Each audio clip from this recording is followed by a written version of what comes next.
Hello students, in this video we will see further explanation of History Chapter 1 The French Revolution of Class 9. So let's begin. A growing middle class envisages an end to privileges. In the past, peasants and workers had participated in revolt against increasing taxes and food scarcity. Past में किसानों और workers ने बढ़ते करों means taxes और भोजन की कमी के खिलाफ विद्रोहों मीन्स रिवॉल्ट में भाग लिया, but they lacked the means and programs to carry out full-scale measures that would bring about a change in the social and economic order. लेकिन उनके पास ऐसे साधन और कार्यक्रम मीन्स प्रोग्राम नहीं थे जो कि वे बड़े पैमाने पर ऐसे कदम उठा सकें जो समाज और आर्थिक व्यवस्था में बदलाव ला सकें. This was left to those groups within the third estate who had become prosperous and had access to education and new ideas. अब ये सब चीज़ें थर्ड एस्टेट के भीतर ही उन ग्रुप्स के लिए छोड़ दी गई थी जो समृद्ध यानी प्रॉस्परस हो चुके थे और उनकी पहुंच नए विचारों मीन्स नए आइडियाज़ तक थी. The 18th century witnessed the emergence of social groups termed the middle class who earned their wealth through an expanding overseas trade and from manufacture of goods such as woolen and silk textile that were either exported or bought by the richer members of the society. 18th century मध्यम वर्ग कहे जाने वाले सामाजिक groups के emergence का witness means गवाह बना जिन्होंने विदेशों में बढ़ते व्यापार और ऊनी और रेशमी वस्त्र जैसे सामानों के निर्माण से अपना धन अर्जन किया, जिन्हें या तो एक्सपोर्ट किया जाता था या समाज के अमीर मेंबर्स द्वारा खरीदा जाता था.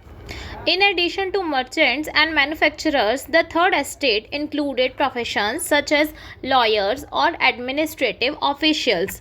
व्यापारियों और निर्माताओं के अलावा तीसरे एस्टेट में वकील या प्रशासनिक अधिकारी जैसे प्रोफेशंस भी शामिल थे. All of these were educated and believed that no groups in the society should be privileged by birth.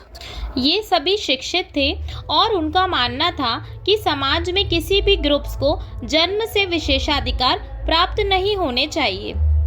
Rather, a person's social position must depend on his merit. बल्कि एक व्यक्ति की सामाजिक स्थिति उसकी योग्यता पर निर्भर होनी चाहिए.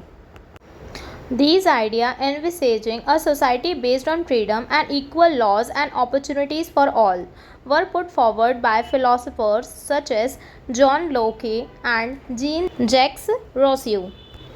स्वतंत्रता और सभी के लिए समान कानूनों और अवसरों पर आधारित समाज की परिकल्पना करने वाले इन विचारों को जॉन लोके और जीन जैक्स रूसो जैसे दार्शनिक द्वारा सामने रखा गया था. In his two treatises of government, Locke sought to refute the doctrine of the divine and absolute right of the monarch. सरकार के अपने दो ग्रंथों में लोके ने सम्राट के दैवीय और पूर्ण अधिकार के सिद्धांत का खंडन करने की मांग की. Rousseau carried the idea forward, proposing a form of government based on the social contract between the people and their representatives. Rousseau ने लोगों और उनके प्रतिनिधियों के बीच एक सामाजिक अनुबंध मीन्स कॉन्ट्रैक्ट के आधार पर सरकार के एक रूप का प्रस्ताव करते हुए इस विचार को आगे बढ़ाया. In the spirit of laws, Montesquieu proposed a division of power within the government between the legislative, the executive and the judiciary. कानूनों की भावना में मॉन्टेस्क्यू ने सरकार के भीतर विधायिका, कार्यपालिका और न्यायपालिका के बीच सत्ता के डिवीज़न का मीन्स विभाजन का प्रस्ताव रखा. This model of government was put into force in the USA after the 13 colonies declared their independence from Britain.